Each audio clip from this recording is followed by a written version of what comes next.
Volevamo sapere se anche quest'anno è stato contattato per risolvere i problemi di viabilità del Vinitaly. La ringrazio per la domanda. Ma no, ma non comincia anche lei.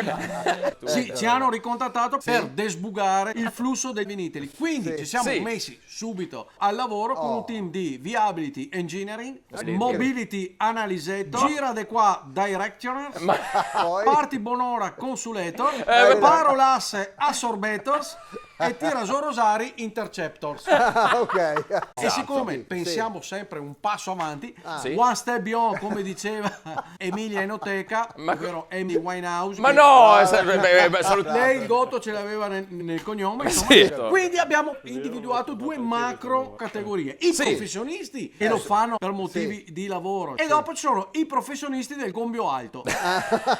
Che alla fine dei Vinitaly vengono fuori parlando un'altra lingua e magari camminando a gatto mao.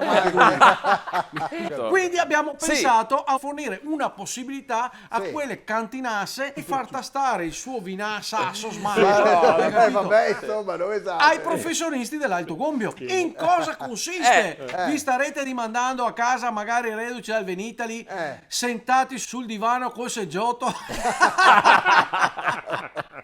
e un nocio sarato, perché se li versi tutti e due il vostro televisore diventa da 5 pollici. Quindi cosa consiste? Consiste nel creare una sorta di mini Vinitaly in un'area fuori dai maroni.